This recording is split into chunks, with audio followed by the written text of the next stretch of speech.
somewhere else from where they live use absentee ballots. A lot of people use them. Like I said, a lot of people use absentee ballots even when they're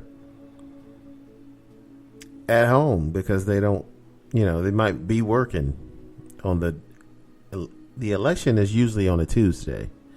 So for those of us who work days, a regular 9 to 5, it doesn't have to actually be 9 to 5, those particular hours, but you work a day shift job. You're usually going to be at work during the day, anywhere from 6 a.m. to 6 p.m. The polls, might not make it to, even though the polls stay open usually till like 9 p.m. A lot of us don't feel like going to the polls after we get off work. We're tired. We got maybe some errands to run and we just want to go home and not have to go vote. So some people get absentee ballots when they don't feel like going to the polls. They just want to get that ballot and mail it back in. And that's been done by millions of people, and it's never been an issue before. Now, all of a sudden, the president thinks it's going to be an issue, that the election is going to be fraudulent, which there's no reason for him to think that other than he feels like if most of the people use absentee ballots that he'll lose. Because you'll have more people voting because they'll be able to do it from the comfort of their own living room. Like they'll get the ballot. They won't have to stand in a long line, which discourages some people. Some people won't vote if they have to wait for an hour in line or more. So these absentee ballots would cause a lot more people who might not vote, even though they're registered. They might not think it's that big of a deal to vote. But the only problem that I can foresee with the absentee ballots is the volume of people. Usually, I don't know how many people usually vote by mail. I mean, it's a lot of people, but the post office is expecting a certain amount of people. They're not expecting everyone to vote by mail. So the post office needs to understand that it's a coronavirus. A lot of people, it would be more convenient for them to vote by mail. They get their ballot in the mail, they fill it out, they send it back. The post office needs to be prepared for that. Okay, and it won't be a problem. There won't be any problem at all. It's not going to be any more fraudulent than going to the polls wherever your area is. There's usually any city of any significant size. They usually have several polling places, not just one. Big cities have, 10, 20, 30, 40, 50 polling places. Some of them have, 100. I'm sure a big city like New York City, they got like 100, maybe 200. But even a small city like where I'm from, Springfield, Ohio, it's a population of 70,000. They still got like 20 different places that you can, depending on what neighborhood you're in, where you can go and vote.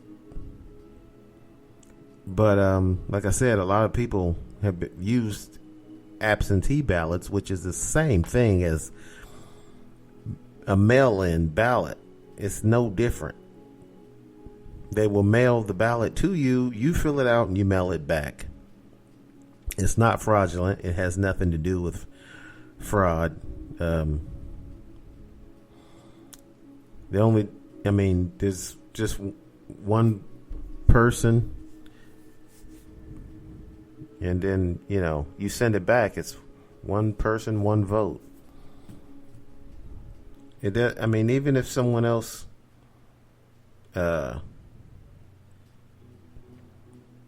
fills out your ballot,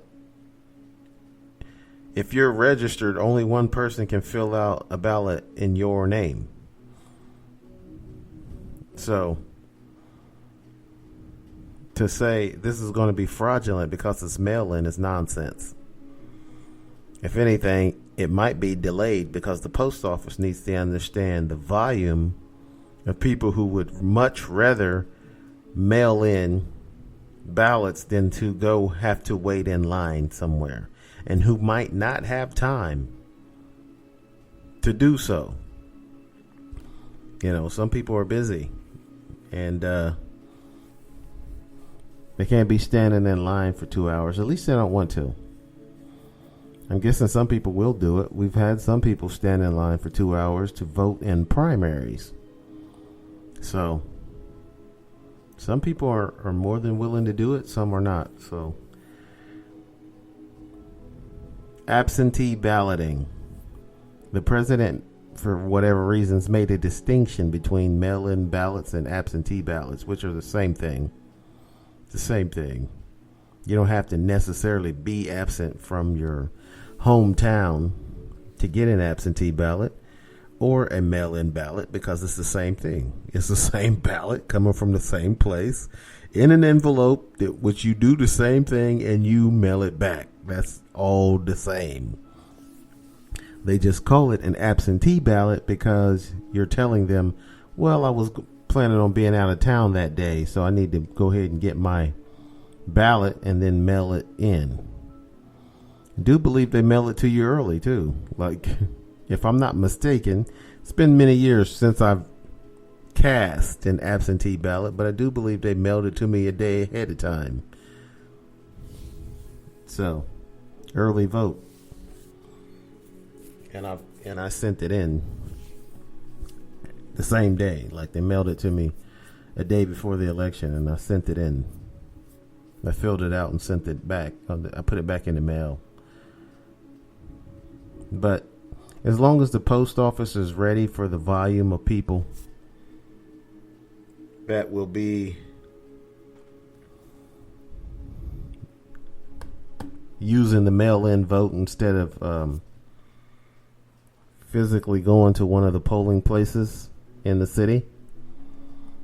And again, you could go to any polling place. The government will send you a little card telling you in your neighborhood where's the best place for you to go, but you don't have to go there. You can go anywhere. They like to do that so that you don't get big crowds in one place and then there's some places where there's hardly no one at.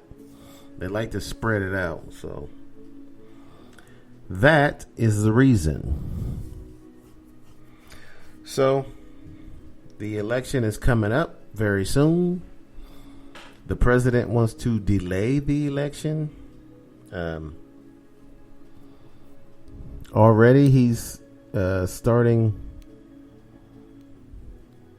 with tactics to stall the inevitable, which is him not being president anymore. And Bill Maher, the comedian, has a show on HBO called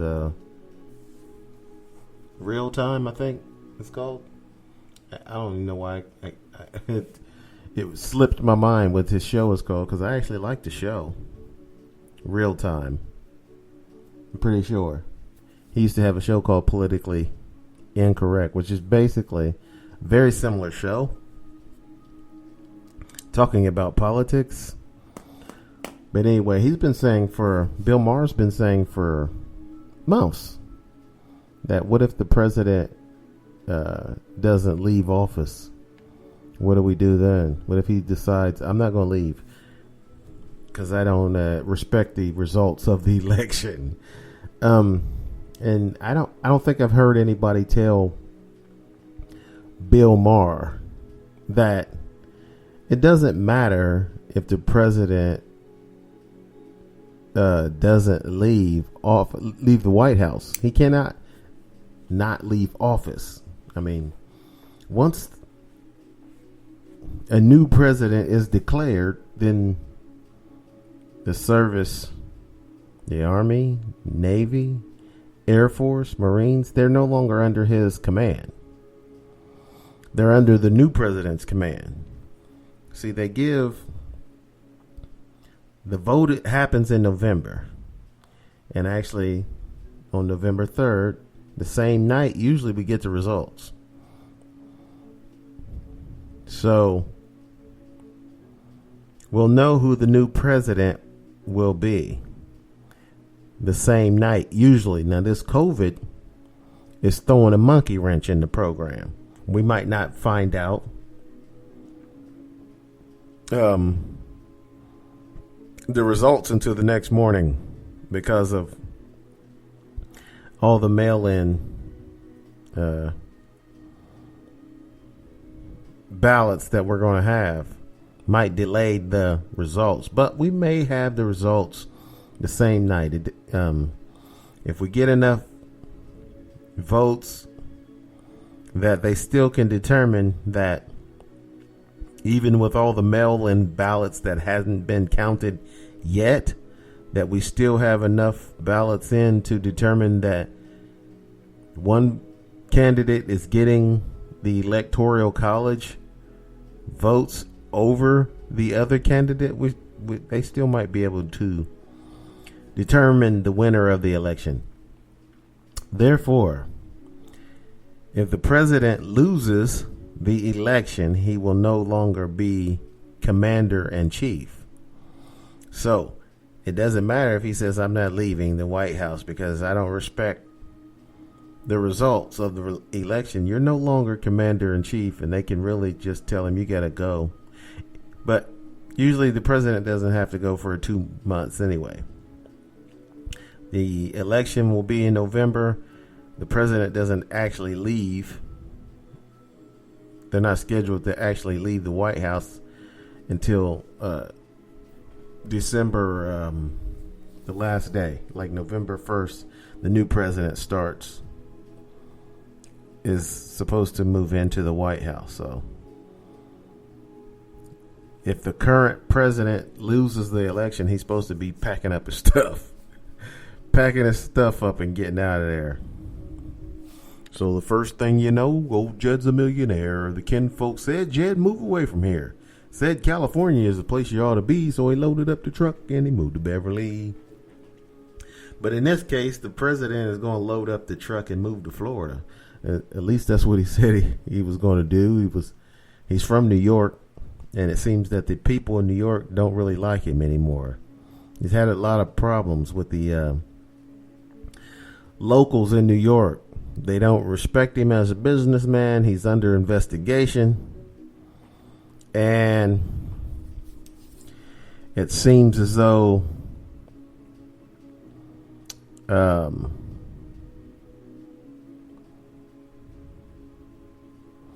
they don't really, he might have some legal problems coming out of New York after he's no longer president anymore. So he's got his business in Florida.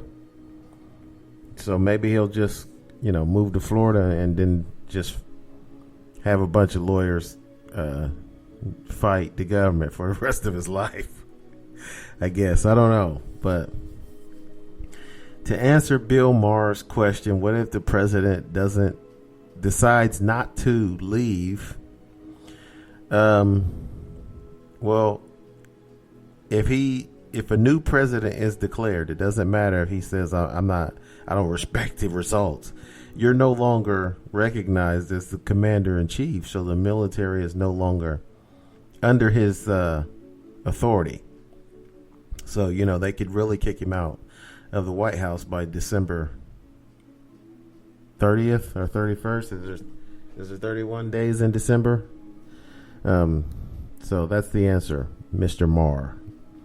I'm sure he's not going to hear this podcast. But, if you know Bill Maher and you hear this podcast, relate to him that once the new president is declared, the old president no longer has the authority to order the the military